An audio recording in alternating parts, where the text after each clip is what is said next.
ในตอนเช้าของวันที่24มิถุนายน2025ที่สำนักงานประธานประเทศท่านนางปานียาโทตู้รองประธานประเทศต้อนรับการเข้าเยี่ยมอำลาของทานฟิโลเมโนอาริโซดาครูเอกอัครราชทูตวิสามันผู้มีอำนาจเต็มแห่งสาธารณรัฐประชาธิปไตยติมอร์เลสเตประจำสาธารณรัฐประชาธิปไตยประชาชนลาวท่านนางปานียาทอตู้ได้แสดงความสมเสยต่อทานฟิโลเมโนอาริโซดาครูที่ได้สำเร็จการปฏิบัติหน้าที่การทูตอยู่ลาวและได้รับผลสำเร็จหลายด้าน พร้อมทั้งตีราคาสูงต่อสายผูกพันมิตรภาพที่เป็นมูลเสื้อและการร่วมมืออันดีระหว่างลาวและติมอร์เลสเตตลอดระยะ23ปีแห่งการสร้างตั้งสายผูกพันการทูตระหว่างสาธารณรัฐประชาธิปไตยประชาชนลาวและสาธารณรัฐประชาธิปไตยติมอร์เลสเตในวันที่29กรกฎาคมปี2002หาวันที่29กรกฎาคมปี2025เห็นว่าสายผูกพันมิตรภาพและการร่วมมือระหว่าง2ประเทศแม้นอยู่ในระดับปกติดี โดยเฉพาะแม้นการแลกเปลี่ยนการเยี่ยมยามระหว่างการนำสูงสุดของ2ประเทศสำหรับการร่วมมือและช่วยเหลือระหว่าง2รัฐบาลเห็นว่า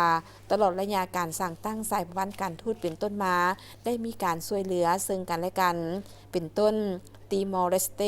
ให้การช่วยเหลือผู้ถูกผลกระทบจากภัยน้ำท่วมอยู่เมืองสนามไซแขวงอัตตปือในปี2018จำนวน750,000 ดอลลาร์สหรัฐติมอร์เลสเตถือคำร้องจากสมาชิก10ประเทศอาเซียนให้เป็นผู้สังเกตการณ์ของอาเซียนในวันที่11พฤศจิกายนปี2022และถือเป็นโอกาสอันดีที่ทั้งสองประเทศจะได้มีการร่วมมือหลายขึ้นในกรอบ2ฝ่ายและหลายฝ่ายในเวทีภาคพื้นและสากลพร้อมกันนี้ท่านรองประธานประเทศได้แสดงความเชื่อมั่นว่าภายหลังที่ท่านทูตฟิโลเมโนอาริโซดาครูเดินทางกลับคืนประเทศแล้วท่านจะสืบต่อเสริมสร้างส่งเสริมแขนงการที่เกี่ยวข้องเพื่อจะตั้งปฏิบัติบรรดาข้อตกลงที่2ฝ่ายได้ลงนามร่วมกันพร้อมทางซอกหาช่องทางในการร่วมมือทางด้านเศรษฐกิจการค้าการลงทุนการท่องเที่ยวกสิกรรมการนำเข้าและส่งออกน้ำมันและไอแก๊สและด้านอื่นๆในซุ้มปีต่อหน้าส่วนทานฟิโลเมโนอาริโซดาครูก็ได้แสดงความขอบใจอย่างจริงใจมายังรัฐบาลและประชาชนลาวที่ได้อำนวยความสะดวกและให้ความร่วมมือเป็นอย่างดีในการเคลื่อนไหวเวียกงานและปฏิบัติหน้าที่การทูตของตนอยู่ลาวจนได้รับผลสำเร็จอย่างจบงาม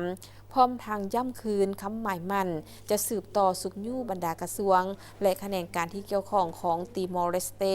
ในการพันขยายบรรดาข้อตกลงที่2ฝ่ายได้ลงน้ำร่วมกันเพื่อประกอบส่วนเข้าในการหัดแน่นและเสริมขยายสายผูกพันมิตรภาพและการร่วมมือที่ดีของ2ประเทศลาวและติมอร์เลสเตให้ได้รับการพัฒนาและแตกดอกออกผลยิ่งขึ้น